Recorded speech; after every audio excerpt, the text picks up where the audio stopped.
Okay, welcome back for another class.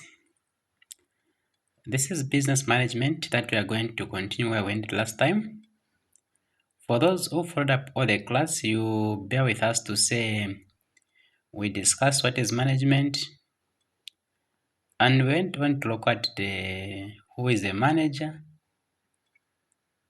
duties of the manager, and lastly we are looking at the managerial functions where we talked about controlling, planning, organizing, implementation. All these are parts of the managerial functions.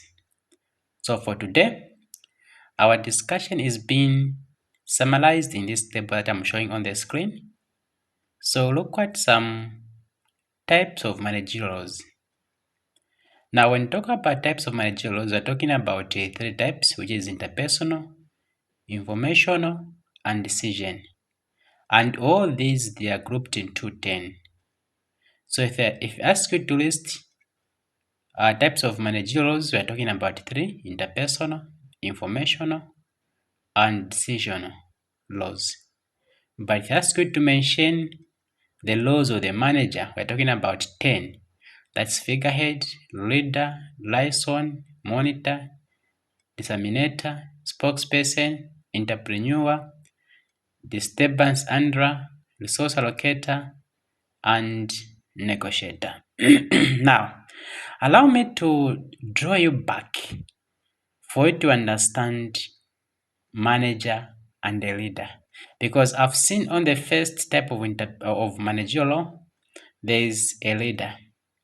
Now, this can't be confuse you at this stage. Now, allow me to give just three difference or four difference between a manager and a leader so that we're able to understand as we move on to the next step. Now, those who are Christian can bear with me that when God created Eve, he had to assign Adam to be a manager. God said, "You'll be managing this garden." Meaning, he was just managing, he was just being given an assignment to manage. He wasn't the owner. He is not the owner, but just a manager. Meaning, the owner now is God, becomes a leader. And the one who is looking after the owner's property becomes a manager. In short, you are saying a leader is a vision carrier. A one is a creative vision, a one who creates a vision, or a one who owns a company. That one becomes a leader. Now, those people who manages his companies or an organization becomes managers.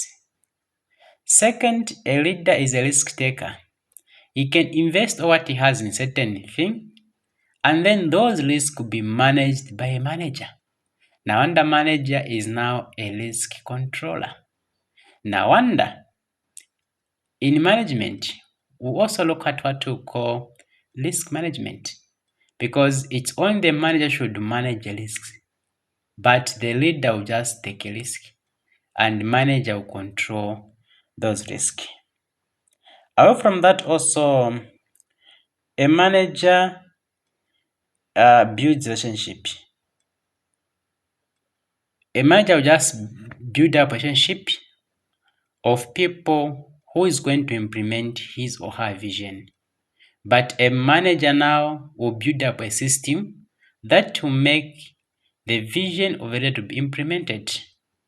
So what we are saying now is, how come a managerial role includes leader?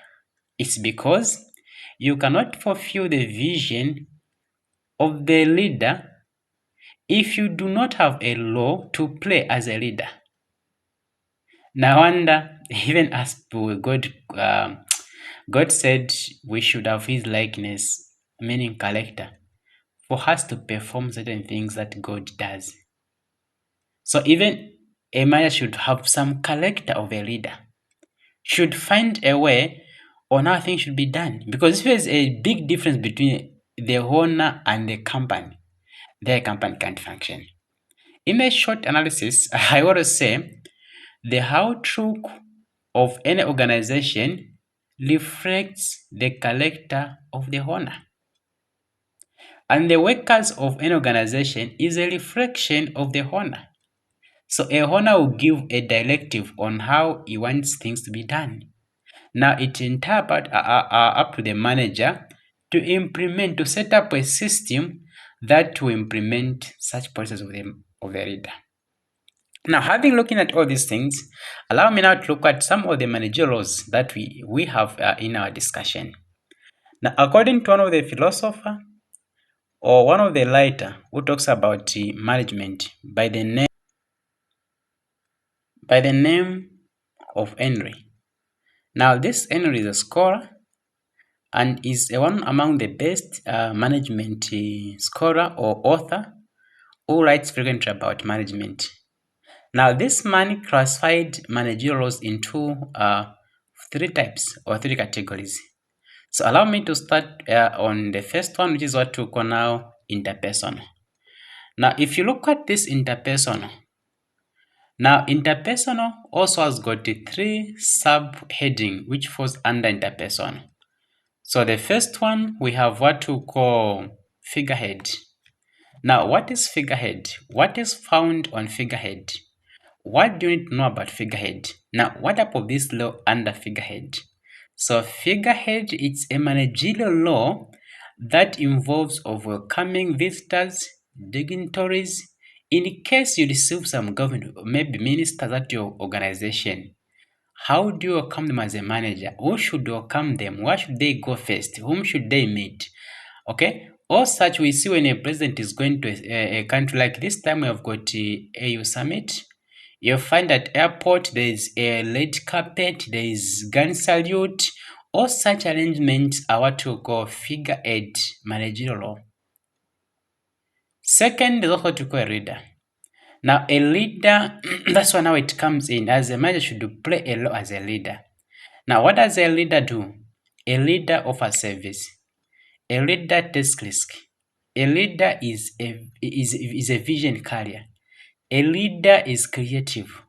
Now, what we really mean there is, for you to do what a leader's vision is, you should also be in his or her shoe. You need to have a certain or unique technical tactics or character that will reflect his vision. Otherwise, if there's a difference between a leader and a manager, an organization may not really work well because it means you are moving in a parallel or dilemma. So in most cases, when you become a manager, you'll be given that position will come with some responsibility or some powers or authority that will make you to have influence among your your juniors. Meaning, when you are a manager at any company, your juniors should look up to you as a role model. You should be a team leader. You should always influence them, impact them to do more. You should motivate them to work hard so that you can implement the company's objective. That is where it says now you have to be like a leader. And the last one is what we call now liaison. What is this liaison? What does it entail? What falls under liaison? Now, under liaison now, this is what we call now the contact we have outside your company. So what we simply means there is that when you have a company, there are people outside like your customers, the visitors, any people who are outside you, who doesn't work from your organization. How do you treat them? How do you welcome them? How do you communicate with them? How do you negotiate with them? So those people, they really matter for the growth of an organization. So as a manager, you need to have some certain contact with the people outside the organization because those are the people who can also help you to build up your organization.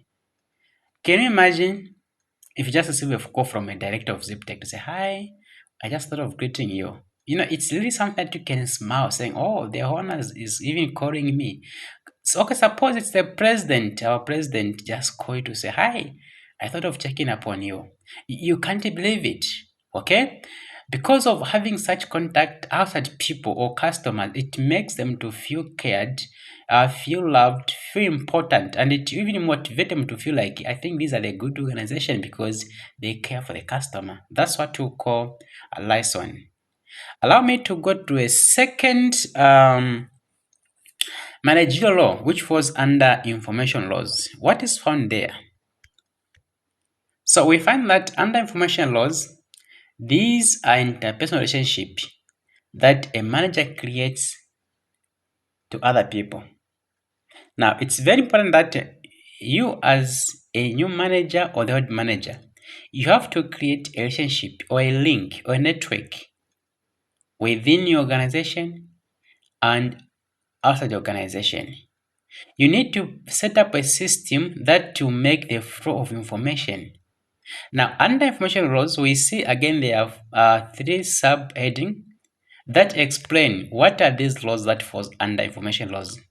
Number one is what to call monitor. Now, monitor, it simply means seeking information that to engage, keep aware of the company's operation. Now, when you're a manager, you don't need to have anything happen to your organization that you are aware of it. You need to create a system that will capture all the information at an organization. Otherwise, the growth or the down of an organization also depends on how you manage your system or your information. There are things that can destroy your organization, and if you are not aware of it, it can make it even to fall. There are times maybe your clients are complaining about your products or the clients are complaining about your service. Now, if you don't take attention over it, you'll find that clients might go without even coming back. And that will destroy an organization. So as a manager, you have to be now under there's what to call those things where the box suggestion box, where clients will bring in what they think should be done to improve the services of an organization. So as a manager, take time to go through the complaints, suggestion boxes, read through what is there and check what people are saying about the organization. And once you hear their complaints and concerns, they should find a solution on how to help them out. These are what to call monitoring. So you don't just have to monitor, you should also act upon an information to get from the concerns customers. Second, disseminator. As a manager, you just not only receive information from the directors, but you'd also send them to your juniors. When your boss said, do this at 10 hours, at least by 7 hours, let everyone aware to say at 10 hours we need to deliver this. So that everyone stay awake to say, we are working on this. Now, in a case whereby maybe you are being told to say, do this at 10 hours, and then you tell your juniors at 9 hours, how do you even think of them doing things within 1 hour? That's what we call now poor disseminator. So as a manager, you have to always set up a system that to send an information instantly as you receive it, so that everyone in the company is kept aware about what is going on and what is going to happen. That is another law of a manager. Away from that, also should also be like a spokesperson. When there's a high level meeting and your boss is not there, you represent the company.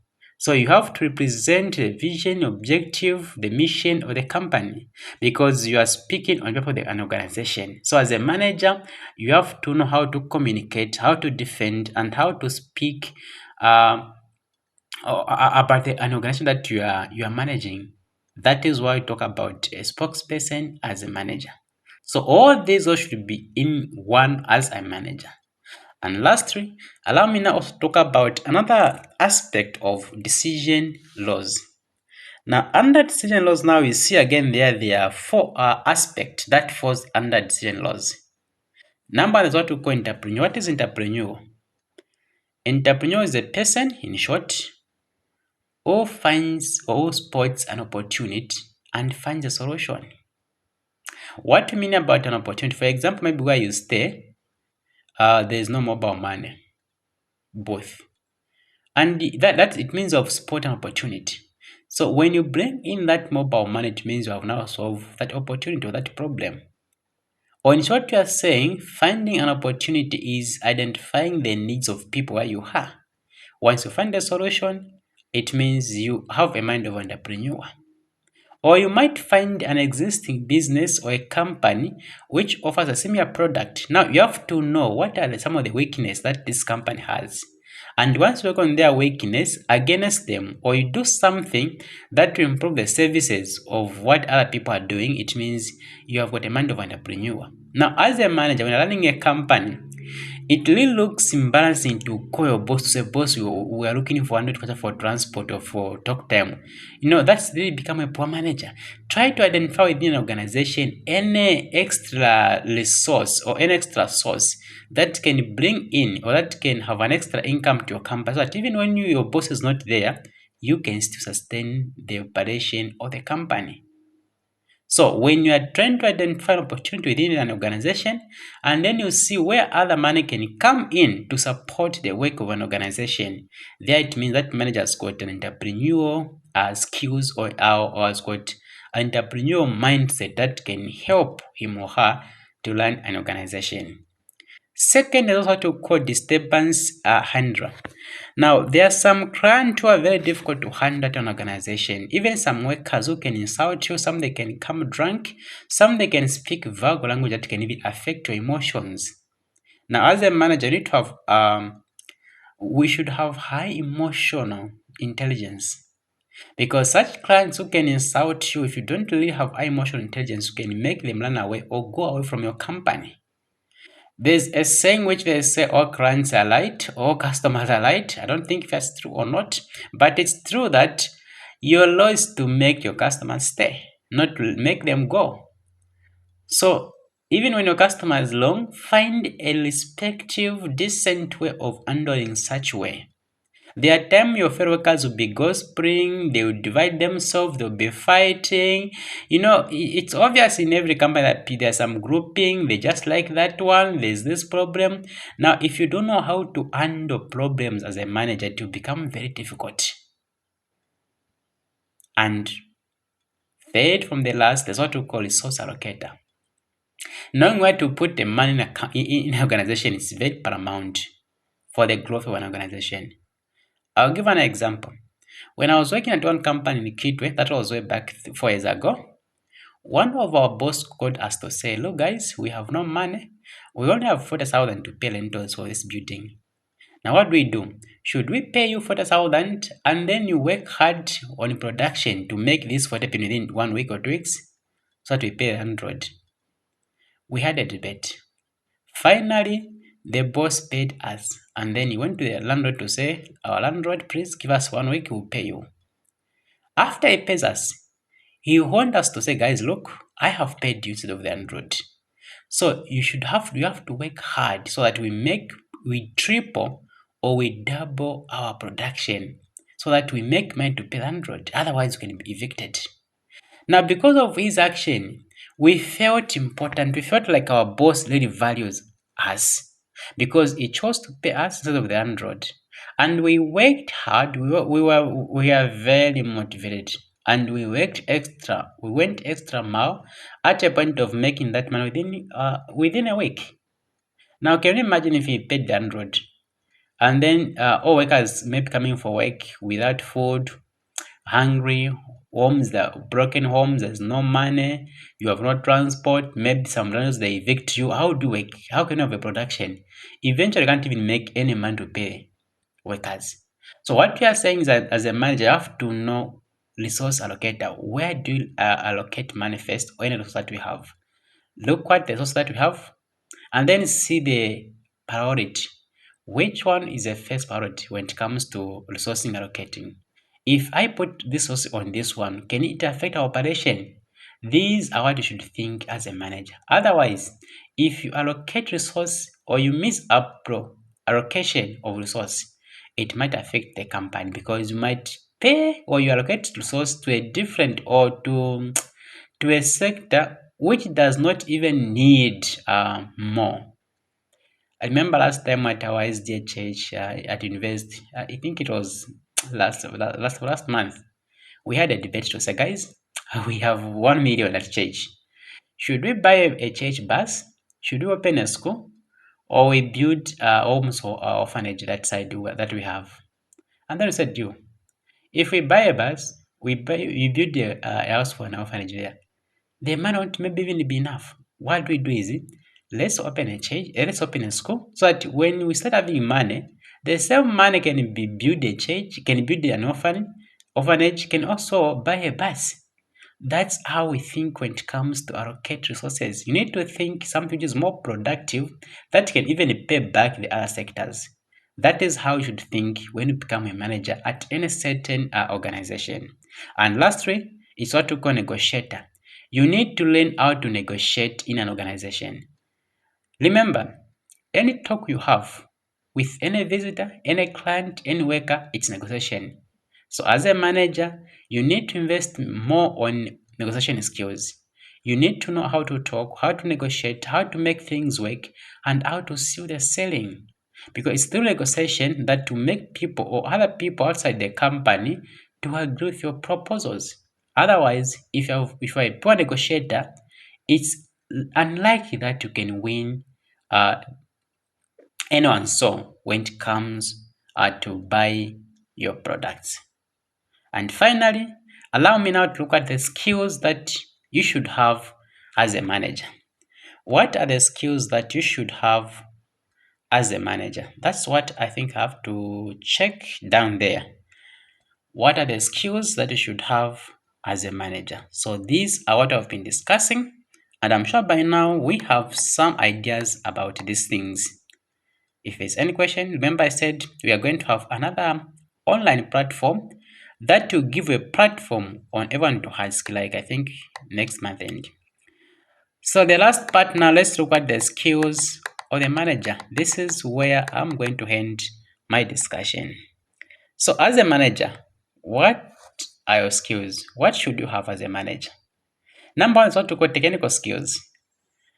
As a manager should be specialized in certain knowledge. For example, as a manager, you need to understand administration, management itself, as an administrator, as a manager. So you need to understand, should have a specific knowledge about your work, not doing things pante pante. You need to understand what are your roles, what you have to do in that specific field. Otherwise, if you lack any knowledge about what you are doing, it means anything can happen. If you don't plan well, you don't organize well, you don't implement well, you don't put resources on the right track, it means anything can happen in an organization.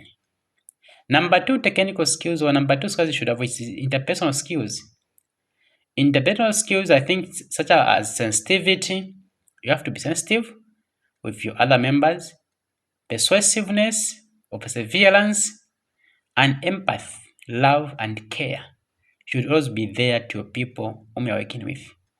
The moment your workers realize to say you care for them, you have got heart for them, you feel for them, you love them, they'll feel important and they'll be there to support that everything worked the way it was being planned. And lastly, it's conceptual skills. This is what we call cognitive skills, or these are the skills that you should do to do with logical reasoning. You need to understand, like let's say, I saw one Chinese company, somewhere 17 hours. That's when now this Chinese man wants now to start making some more concrete. But I was like, these guys don't work for 20, is it 18 hours? But 17 is really busy. You could even say more power, more power. Now, the point I'm making there is you need to be reasonable enough to say these guys, I think they're tired now. They need to rest. They need food. They need to go home. You have to be reasonable enough as a manager. Also, you have to have a good judgment. When there's a complaint about everything or among the workers or the way you perform things, don't be prejudiced. Don't judge in advance. Take time to see everything in all angles. Put yourself in your worker's shoe to say, if I were the worker like them, can I work in this environment? That's how you should always think as a manager. And also, you should also be analytical. Try to analyze all situations so that you are able to find the best solution that will support your workers. That is what you should do as a manager. So as you are revising now under this topic, try to go through what is management. Try to think about the difference between parts of management definitions. Try to also to check on the what is an organization. Also, does management work outside of the organization? If it occurs, you explain. Also, identify and explain 3 skills that is bad for a manager. Also, explain how manager's life is both fragmented and integrated, and why is it important for a manager to be both consistent and flexible. So these are some of the questions you should go through as you are trying to revise what I've discussed for now. So with my encouragement, remember, we are trying to revise the model that we have. This is the same model that I'm using. So as you go through the module, try to go through the question to see if you can answer them. There are a lot of questions there. When you go through them, try to see if there's anywhere where you need some clarification. And remember, next month end, we are going to have a live class where you should even have some question and answers. It could be online, also physical, so that you also understand better. So for now, it was the end of the first topic that we had. And the next topic we'll be looking at now, leadership. What is leadership? Who is a leader? Again, types of leadership. These are our next discussion. So for those who want to understand well, the best you can do is try to go through leadership, try to check what falls under leadership. So at the time I'll come for explanation, you have an idea about everything. But for now, this is our discussion, and see you for the next revision on leadership. And I urge you to go through our modules. Thank you.